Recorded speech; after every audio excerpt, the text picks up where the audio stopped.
Carroll bringing it forward. Thompson's making the run. Carroll hangs on to it though. Still Davy Carroll. Could go all the way here.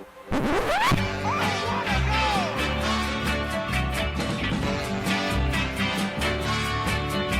I don't know what it is that makes me love you so. I only know I never wanna let you go. 'Cause you started something, you see, that ever since we met you had a hold on me. It happens to be true. I only wanna be with you. Hello and welcome to this week's Ringing the Blues, the official Wycombe Wanderers podcast/radio show with me, Phil Catchpole. On the show this week, we catch up with development manager Sam Grace about the latest goings on in his world at Marlow Road and Adams Park. Michael Hauschild is this week's Chairboys fan in Till Death Us Do Part. Plus we have all the action and reaction, of course, from the trip to Burton Albion. But first, not many games in League One on Saturday, so we'll give Uri a week off the results, but he does have some essential Chairboys Spanish with us. Over to Mexico City.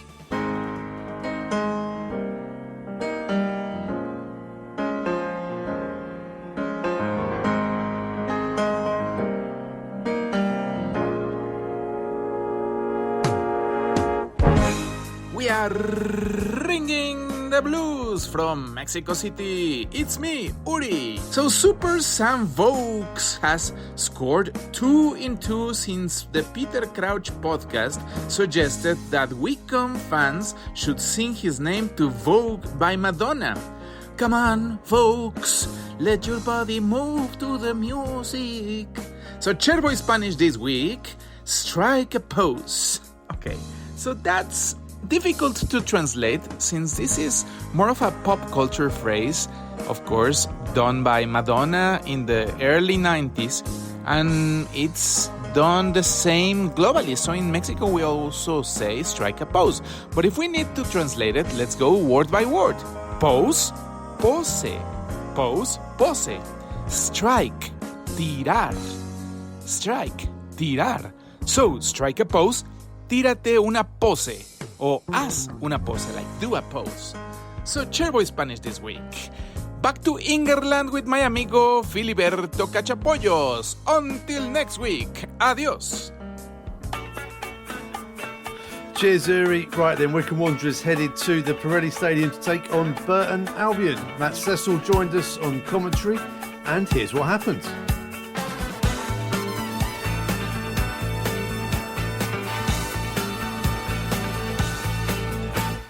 Tight pitch here, Lee. He goes long towards Vokes. Sapazoni flicks on! Oh, and it's just wide from Dale Taylor. Flick on from Vokes, flick on from Taff. Taylor nodded on. But sadly, he just has to check his run a little bit to go out wide. Gets there, hangs the ball into the box, and Wheeler off the line! And it lands down to Vokes, and that's great cover from Powell. And it's gone for a goal kick, and Sam Vokes can't believe it. It seemed to be a tackle. Brilliant opportunity for Wycombe. Wheeler looked to have done exactly the right thing there, had it back across the goal. It was cleared off the line, the ball landed towards Vokes, and Powell lunged in and got a tackle in. It went wide, went behind, and somehow the referee's given that as a goal kick. Can't get away from Powell. Burton launched the ball forward, so the Barla gets a lucky ricochet, drops to an edge of the area and scores! What a strike by Labala! It landed at his feet fortuitously. But boy, has he taken advantage of that, because it sat up and he lashed it home right-footed across the face of goal past a diving Max Striek to give Burton Albion the lead.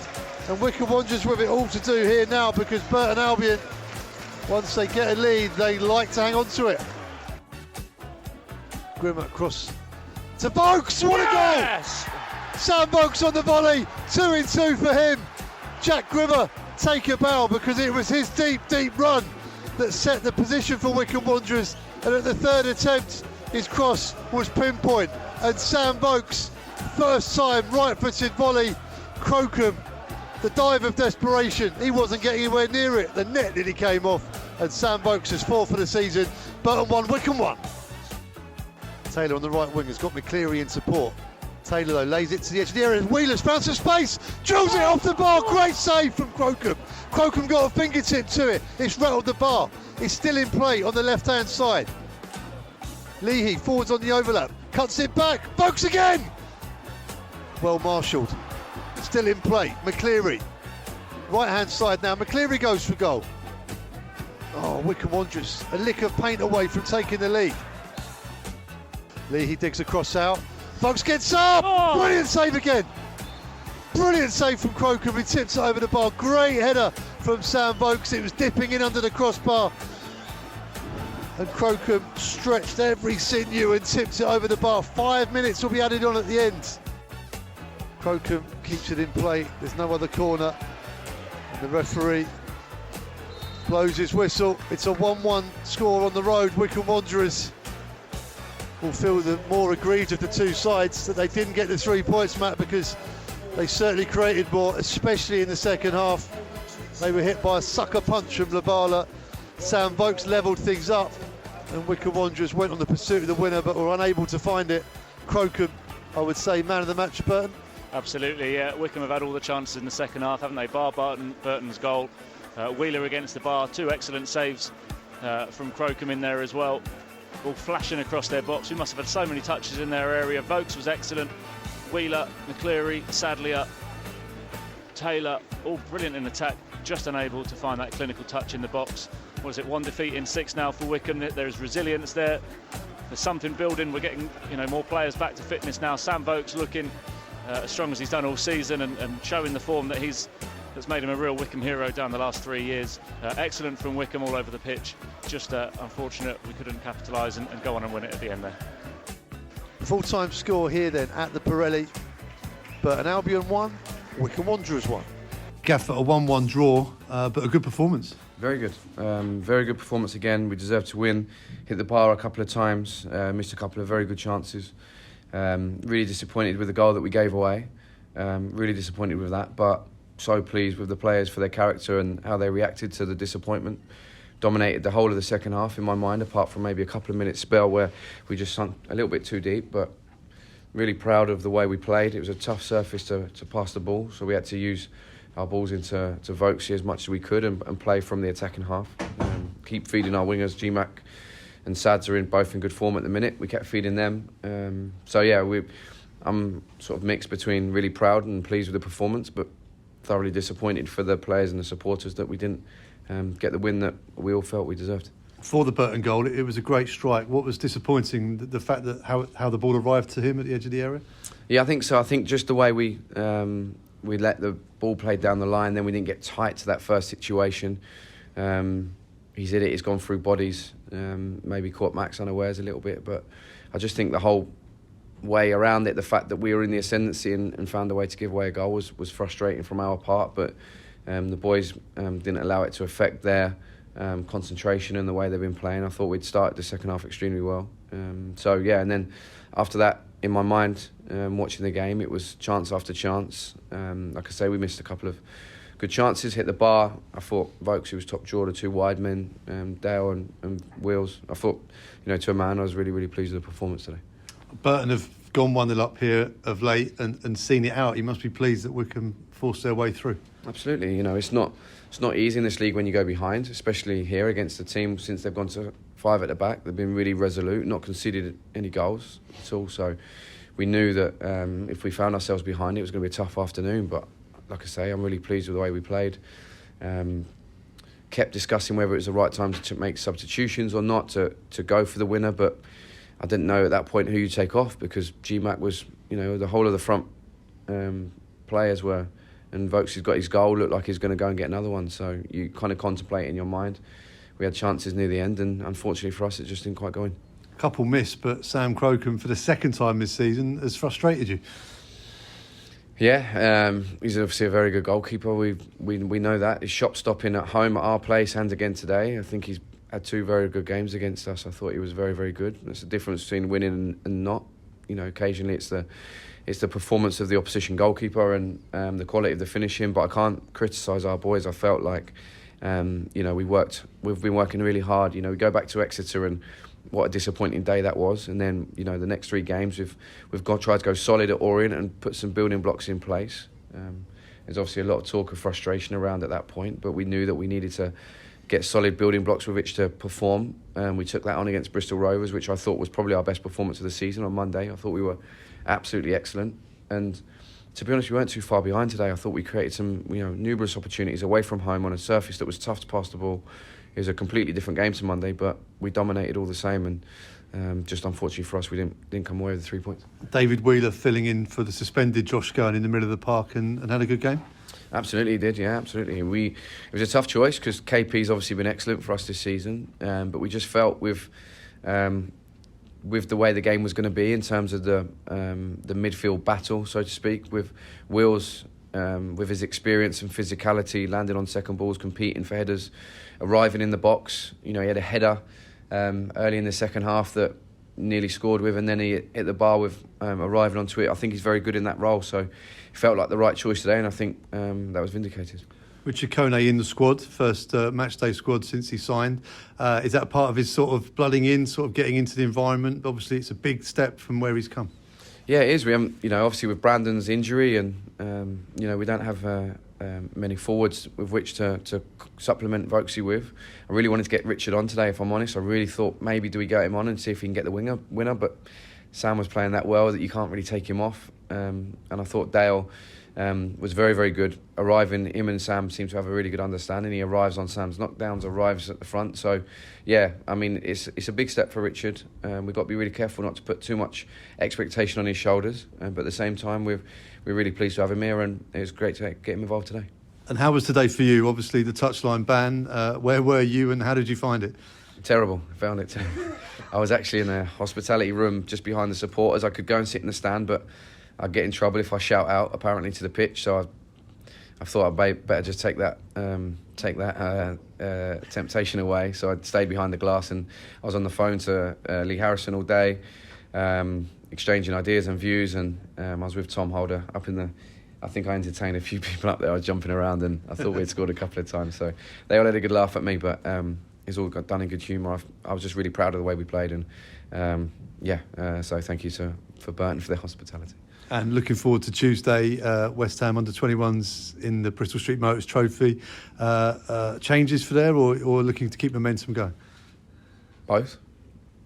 We want to keep momentum going, but obviously Potsy won't be able to play. Josh Scowen's available, so there's one change straight away. We'll have to got a couple of knocks today. We want to make sure we're fit and raring to go next Saturday, so we might have to look at, there's a couple of boys who maybe not played recently who feel like they deserve to play, so maybe an opportunity for a couple to come in, but we'll try and get the blend and the mixture right between continuity and fresh legs, as always with a 3-game week. So it was a heavy pitch out there, and the boys put so much into it, so we'll have to reassess over the next couple of days and see where we're at. But I think it's a game that I want to win. Obviously we want to get through next round, if we just got to keep the continuity and the momentum that we're building at the moment, because the last couple of performances have been very, very good. The thoughts of Wycombe Wanderers manager Matt Bloomfield after the 1-1 draw at the Pirelli Stadium. But what did the Brewers fans think of it? Here is the opposition view. Ilson Brewer. We had more than a decent chance of winning that, although it would have been very unfair on Wycombe if we had. But it was a drudge of a game throughout, despite 2 very good goals. Crocombe kept us in it yet again. David. That were a poor performance, and we were lucky to come out of it with a point. It was only thanks to Wycombe's poor finishing. I don't think we will be given the same reprieve in the 2 matches next week. MH 3003. Wow, Sam Vokes could have had an apple today instead of just the 1 great goal. He had a great battle with Hughes, but we got away with it again. Hughes and Bayford were the only decent players on the field for the Brewers today. Too many, can't head, can't pass and can't tackle. Carl. We was on the back foot for the entire game today. A good strike from Labella glossed over just how poor the team is. Crocombe has no command over his area, and Bennett and Seddon offered nothing from out wide. It shows how bad things are when we bring Harper and Caprice on to change the game. Dazzle Bizzle. That were toxic. The whole lot of them need to sort their out. We were absolutely abysmal. And that was the worst Wycombe side I've ever seen. We need direction, and in the shape of a new manager. Benny boy. The beer pre-match was the best part of the afternoon. I've tried to come up with something really positive to say, but apart from the 2 goals, it were crap. Lucas Holland. One big problem with us is that no matter who we play at home, we always let them pile pressure on us in the last 15 minutes. I've never seen a game where we've done that to the opposition. It's an aspect that needs to change. Ian McGibbon. A grim match, but I thought the ref did well overall, although I'll never know how Grimmer escaped a yellow after running 60 or 80 metres to remonstrate with him after he stopped the game for Camwa's injury. I just do not understand that whatsoever. Popside Pete 59. There were only going to be one winner after they equalised, and it weren't us. 2 great goals which a poor game like that didn't deserve. Grateful for a point in the end, but it weren't pretty. And we're still looking over our shoulders. Brad. We didn't get forward at all. We had one lucky shot and scored, and then we defended for our lives yet again. It's about time we got a manager. We might not be as lucky as previous seasons if we carry on this way. Mikey boy. Maybe it's been so bad this season, I'm easily pleased. But I enjoyed that today, apart from the last 10 minutes. It's the bottom half of League One, so don't expect it to be pretty. As someone else said, after their goal, there was only going to be one winner. The difference for me, they had an attacking side to their game and pushed forward in a way we couldn't. Their goal was a beauty that another day could have ended up anywhere. Bez' goal came straight towards me. How their keeper let it slip through, from my angle, I've no idea. I'm just glad we kept Dale Taylor quiet. Yes, I would have liked to have won it, but it were all right.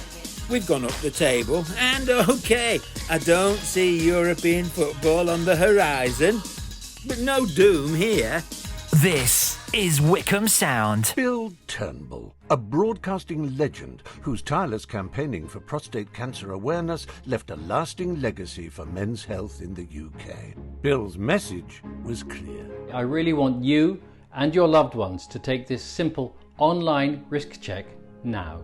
Let's honour Bill's legacy together. Let's get men across the UK to check their risk. Let's broadcast it like Bill. Check your risk. Share the risk checker. Save lives. We could use this time to tell you that 89% of the UK population tunes into the radio every week, and every £1 spent on radio advertising delivers twice the audience of any other medium. Or we could fill this spot with your advert. Wycombe Sound has a range of bespoke packages tailored to suit your budget and options to either create or send us your advert. Plus a 10-minute interview to plug your company. For more information, go to wycombesound.org.uk or give us a call on 01494 44 9900. Advertising with Wycombe Sound has never been easier. Online, on Radio Player, and on 106.6 FM. This is Wycombe Sound. You are listening to Ringing the Blues, and coming up now we have a chat with development manager Sam Grace about a busy start to the year, but it's always busy at Wycombe Wanderers. Sam, Happy New Year. Happy New Year to you, Phil. And it's a busy start to the new year as well. We've got a new player announced on New Year's Day. You must be delighted. Yeah, this has been our very own sort of transfer saga. Going way back to 2 years ago when we first saw Richard. Remember him training on the pitch at Adams Park, and Vokesy had just signed and Bayo was there, and remember asking them, what they thought of him. They're saying, yeah, he's got some bits. And obviously with it where his visa was at the time, we knew we couldn't sign him. Touch base again this summer, and they felt it was close. So obviously played the games for us pre-season. So then, like, can we get everything done in time? Unfortunately, we didn't have what we needed to have it done by the window, because when you change from amateur to professional status, it must be done in the transfer window. So yeah, a lot of learnings for us on that side, on all those intricacies. And that's where Tom Holder's been great. So Richard's trained with us really since that game, sort of the week before the Wealdstone game, the Aldershot game, and then the Wealdstone game. Played in friendlies, scored goals, training regularly with us. So yeah, it's this kind of one that it's been 3 more months, 2 more months, a few more weeks. So Richard, as much as anyone, is absolutely chomping at the bit and can't wait to get going. Let's wind the clock back here a bit. So 2 years he's been, not only on the radar, but actually on the pitch at one point, 2 years ago. 2 years ago. One of the stipulations of his visa was that he couldn't play above that level. So people are wondering why, there's this player scoring loads of goals that didn't step up maybe to 4, to 3, to 2. That's the reasons why he wasn't able to. So tell us about the level he's been playing at Athletic Newham, Essex Senior League. Yeah, that's right. So he's been playing for Athletic Newham now for the last 2 or 3 seasons. Obviously scored over 100 goals. The clips are out there every week, different types of goals. And I think that's one of the things that we love about Richard. Running behind, he'll beat people with footwork, he's a threat in the air. Lincoln combined, there's a randomness to his play that makes him very hard to defend against. And this is not the first time a player would have come from that level into the Football League. I mean, Anis Mehmeti, I think it was a few steps higher than that, but it shows you that players are out there and they can do it. Yeah, I think everyone has different journeys and different stories. Anis ended up playing there a little bit because of COVID season and wanted to stay fit. Richard's with visa issues. Players come late to the game or maybe fall out of it and come back again, or I just want to stay locally. So yeah, once again, we're always looking everywhere and trying to make those assessments and find those next gems. And I suppose the thing that, again, going back to the timeline, you find someone you're excited about, and then to have to follow that for that period of time must have been incredibly frustrating. Yeah, it's frustrating. Obviously, there's other interest from other clubs in that time for Rich, and he did train with the Premier League team in that period, which probably went on longer than we thought. So he ended up for a few weeks. I think probably after a while, he begins to see that obviously the facilities, the opportunities to train with high-level profile players at Premier League is wonderful. But for starting your career, where you're not just up against first-team players, you're up against 21s players, you're up against maybe players below you as well that the club rate very highly. At Wycombe, it's quite clear who's in the building. Who do I have to impress? Well, I'm seeing the management every day, and I think after a while he's like, actually, this is probably the best place for me to get going. And he's been around the training ground since that pre-season as well. It's not like it's just been he played and then we've had to wait. He's been able to almost integrate into the club over this period. Yeah, he's around sort of North London way, so he's been getting a lift with lorry some days. He's been getting planes, trains and automobiles across London, getting the buses and everything. So yeah, fully committed, fully in. He's well accustomed to what we're looking for, how we train, and that was one of the things I think probably impressed me most the second time he came back in.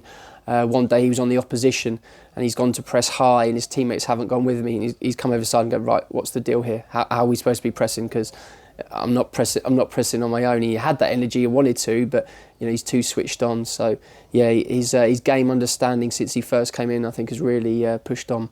And back to the development approach, what's the expectations of Richard between now and the end of this season and then moving forward? Yeah, he's trained really brightly, as anyone would have to do for us to sign with them.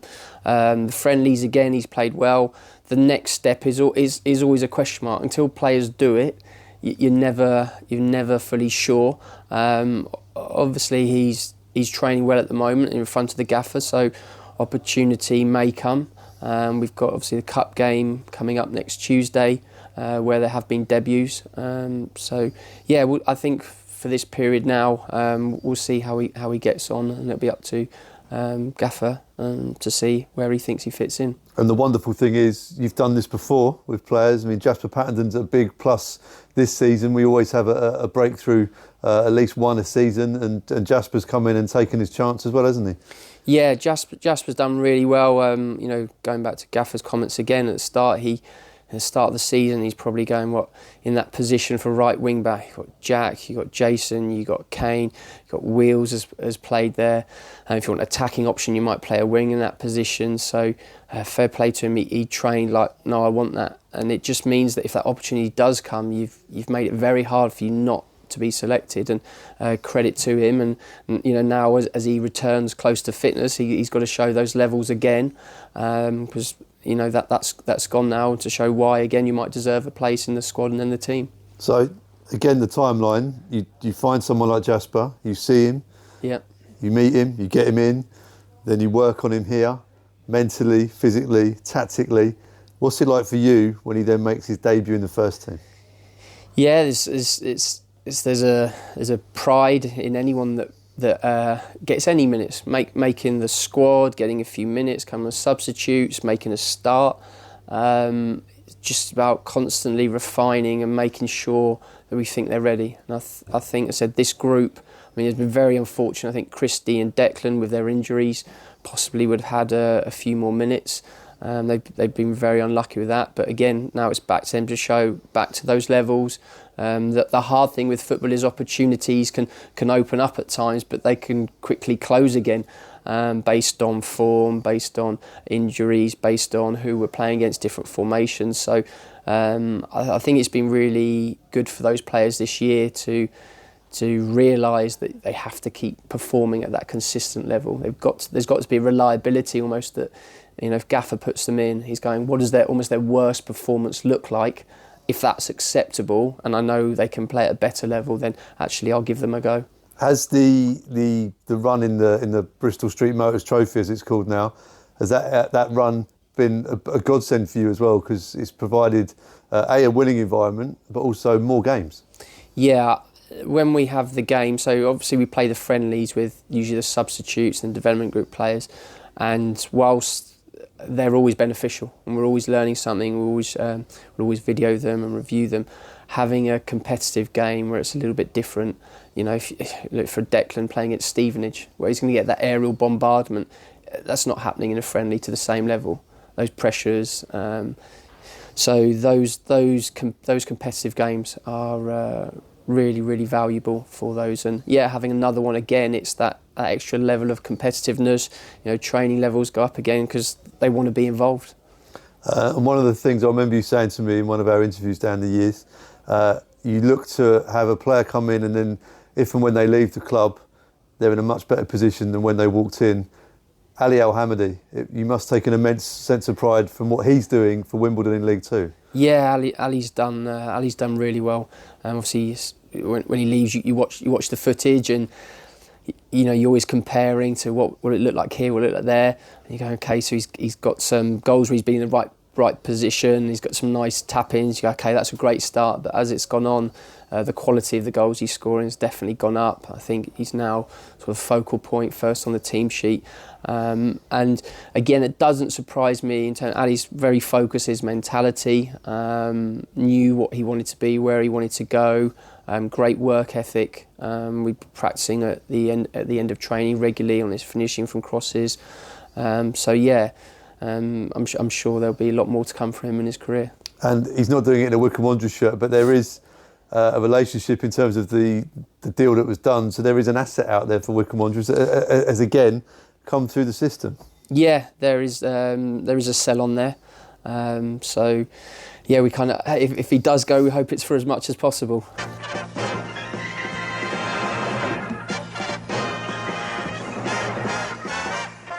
It's that time of the show, till death us do part. Football is like a marriage. Once you've got your football club, they're yours for life. And this is where we talk to Wycombe Wanderers fans about their favourite memories of our wonderful club. And we're going overseas again for this episode because we're speaking to Michael Hauschild. I hope I pronounced your name, Michael. Happy New Year. How are you? Happy New Year, Phil. I'm good, thank you. But it's like a house shield. House shield. Okay. Yes. So, right, But no worries. Hauschild. So I've got the Yeah. first part right, the Our House bit, which is obviously the Wycombe connection. Yeah, exactly. And whereabouts are you in the world? I'm in Denmark, just approximately 30 miles outside of Copenhagen, in a small village where we live. So, yeah, Wonderful. Snowy. Where does your Wycombe Wanderers journey start? How did you become a Wycombe fan? It was actually quite a funny story. I was playing a computer game called Premier Manager, which was released in 1992, and Wycombe has just missed out on promotion to the Football League to Colchester, and they were the best team in the conference. So obviously, I wanted to start with the best team in order to succeed, and I just fell in love with Wycombe because it took him into the Premier League and become the best team in the world. And it was just one of these Eureka moments where something bigger was meant to happen. So you've won the Premier League with Wycombe Wanderers. That's fantastic. Yeah. Did you have to make a lot of signings along the way, or did you take that conference team to the very top? I actually think most of the players stayed on, especially Gobby and Carroll. I remember the wing partnership from back then, and they became world-class players. And I even think that probably Glenn Creaser stayed for a few years as well, but he was of age, of course, but he guided us probably into League One at that time. Fantastic. So a lot of our fans, when you talk about sort of computer games or video games, it's the Akinfenwa effect. But I love the fact that this is a computer game story from the early 90s. This is brilliant. This is what football's all about, isn't it? Exactly. So let's get on with the feature then. So we talk about something old, which is our favourite ever memory of Wycombe Wanderers. What's yours to be? I actually had to go with the first time I stepped foot on Adams Park, which was in March '97, and we played Bristol Rovers at home. And as I recall, I think John Gregory has just signed Mark Stella the day before for approximately £100,000 from Bradford City. And he scored that day alongside Steve Brown. And I remember standing in the terraces with my mates, and it was just to be involved in such a situation where you're going to watch a team you have no knowledge about where we're in the world. We knew that it was in High Wycombe, but we never knew anything about it at all. And it was just so intense, that moment when Mark Stannard scored in the second half. I can't really remember what I was doing in that exact moment, but it was amazing. And it's worth pointing out, like in the 90s, this is sort of pre-internet, really, isn't it? So it's not like it is now where you can watch and listen to every game from Denmark. Back then, how were you sort of consuming Wycombe and accessing the information you needed as a fan? How did it happen? CFAX. Really? BBC CFAX. Yeah, we watched CFAX. Yeah, we had cable TV and at BBC. So it was CFAX every Saturday afternoon from 3 to 5. And just as the scores scrolled in on the CFAX, and then there was match of the day later on.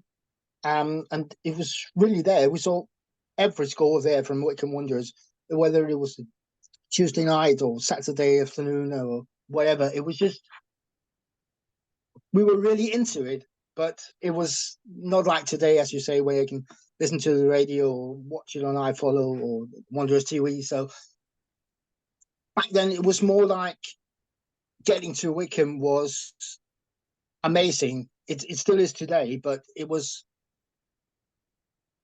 more brilliant back then because of you weren't able to watch us on the telly. So Mark Stallard signing and scoring on his debut, which happened to be your debut at Adams Park as well, 5 years after you took Wycombe Wanderers to the Premier League on Premier Manager. That must have been a magical moment for you to walk through the gates of Adams Park even. It was amazing. I mean, it was like, again, one of these Eureka moments. You can't really set your mind into it before you went into those gates. And it was just... Did you even know what the stadium looked like until you got there? No, we hadn't got an idea. We didn't even know where High Wycombe were, except that it was west of London, and we had to. I mean, it was so intense to get to High Wycombe. We had to fly to Stansted, stay over for a night, and then drive on a coach to the old bus station. And we didn't know anything about High Wycombe. This is wonderful. But yeah, it was, again, it was once in a lifetime back then. But of course, I've been there several times afterwards. But that exact moment was just, yeah, it still stands very, very clear in my memory today. Wow. Let's move on to the current day then, because we talk about something new, which is your favourite player in the current squad. Who's it to be? Well, there is a few, and my wife will kill me for not saying Gareth McCleary, but well, when we went in September, when the Queen died, we had the Grand Tour from Neil Peters, and he gave me a signed championship shirt from Tafasoli. So actually, I've got a soft spot for him now. But I think, in honesty, I think Dave Wheeler must be my favourite player, because he's that Swiss knife. I think you could even put him in goal and he would be brilliant. I mean, he's such a character. He seems like a good lad. He does a lot for the community, and he's just this cool, collected, calm guy when he goes into the field, and he's playing with such determination wherever he's put in. So, yeah, the Swiss knife for me has to be. David Wheeler, then the first entry into this feature for David Wheeler. Just touching on something you said there as well, because you came for the Port Vale game that was postponed because of Her Majesty the Queen passing away. But that kind of also like adds to the jeopardy of being a fan from a long way overseas, because obviously you'll come and get to however many games as you can over a season, be it one or two. But you know, I've been to games where we've got there and it's been postponed because of the weather or the pitch. But for you guys, it's it's a long-term commitment, isn't it? And you were just unlucky that weekend. Yeah, and no, because as I just wanted to show my wife, it was her first time to Wycombe, and I wanted to show her the stadium. And as it happens, as we come there, Neil Peters steps out of the gate, and he said to us, "Well, there's no game today." And we said, "Yeah, we know that the Queen had died, but I just wanted to show my wife the stadium." And he gave us the Grand Tour, and it was, yeah, I was 4 years old, literally. It was so like Christmas, really, but even better. Oh, even though you missed the game, you still had a magical experience at Adams Park. That's what we like to hear. Right, on to the next bit. Something borrowed. Now, this is your favourite ever loanee or favourite or player that Wycombe Wanderers should have signed, in your opinion, but they didn't. Well, that's a tough one, because I think there's been many good players. I remember Steve Castledine went on loan and was brilliant, and then signed on a free transfer and was crap. That was really, really horrifying to have him on a permanent. I think he played, I don't know how many games he played, but it was rubbish all along. But actually, I think I have to go with Potts today, because I think he's a young player, but he plays with such determination, like Wheeler, and maturity in his game. He's a future star to be, really, in my opinion. And I think we're quite lucky to have him at this stage in his career, because as we saw when he was out injured, how much he was missed when you look at the last two games where he featured, and he was really pushing us forward, I think, like a second captain or something like that. Yeah, he was magnificent on New Year's Day. This is because this is sort of based on a sort of a marriage theme. They always say never fall in love with a lone player, Michael, but it sounds like you might have done. Well, yeah, but no. I mean, he's just. I mean, when he puts on that shirt, it's breathing Wycombe. You have your Phillips as well, or Harry Boys. I don't see that kind of commitment. Maybe a little bit in Phillips, but I think he's just. Yeah, I think we're very lucky to have Potts. And you no doubt follow sort of other English football as well. I still take an immense amount of pride in watching Eberici Eze playing for Crystal Palace in the Premier Yeah, League, and also when he got in the England squad. He was never our player, but but I feel that we were an integral part of his journey. So I feel like we're part of his DNA. So I do feel proud of Eze when I see him playing at the top stage. Yeah, he would. I actually said it to my son the other day when we saw that game where he right booted with his outside of his foot in the top corner. I think he did it twice in that game, didn't he? Mm. And yeah, once with his right, once with his left. Yeah, exactly. And I said to Marcus, my son, this player, watch him. And he said, yeah, he's just playing for Wycombe. And then the other day, when he came into the England squad, and he phoned me up and said, "Okay, Dad, you was right. You were really right about this guy." And I said, "Yeah, I just could just see it that he was very good, but yeah, still Potts for me." Okay, you've got a son. Is he also a Wycombe fan now through you? Yeah, he's become one through me. Yeah, yeah. The stuff for Watford, he has had him for many years, but he does. Yeah, follow Wycombe a bit. He also has a shirt and he wears it to school, and people is just like, "What is that? The rugby team or something like that?" No, it's a League One game. They win the championship. Oh, Akinfenwa, and then they know it because of Akinfenwa, the big beast. But it's not why we liked it. Which is just it's funny how football works in mysterious ways, really. Marvelous. Right then, on to something blue. Now, this could be your favourite piece of Wycombe Wanderers merchandise or an idea for the club to sell something in the shop. So as an overseas fan, I guess you have a slightly different take on this. What's your answer to this one? Playing cards. Really? Like top trumps or? No, just the regular bridge playing cards with four jokers. You can have 56 legends of Wycombe Wanderers in the league era. I would buy that. So actual like the suits and all the other stuff, but each card would have a Wycombe Wanderers per player. I like this. This is very good. Yeah, I just thought of the other day when I was out walking the dog, and I said, and this question is going to be very difficult for me.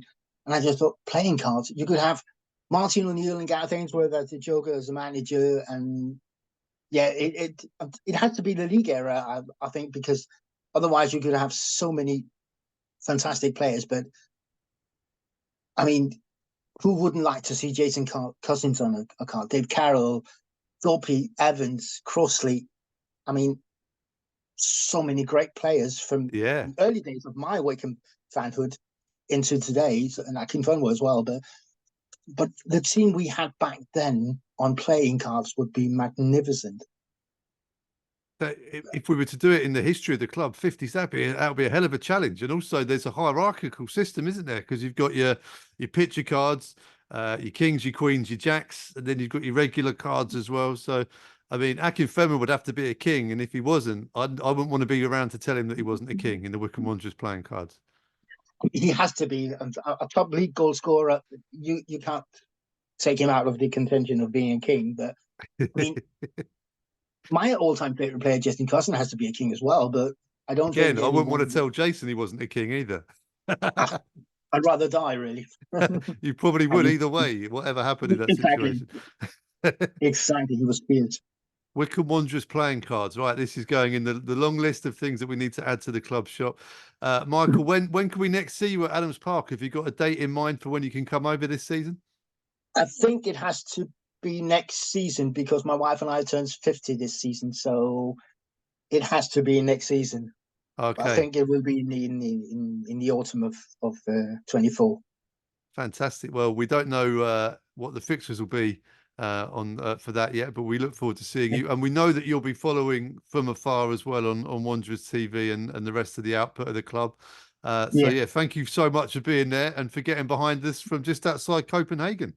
Well, thank you for having me, Phil. Right, it's been a pleasure. Yeah, my pleasure too. Right, that's it for this week's show. Many thanks to Sam Grace and also Michael Hauschild. If you're wondering, how can I be the subject until death us do part? Well, drop me a line on the socials or media at wwfc.com. We'd love to feature your Wycombe Wanderers stories. We'll be back next week with news of Wycombe's game against Lincoln City at Adams Park in all the usual places and at the same time on Wycombe Sound. In the meantime, come on you Blues.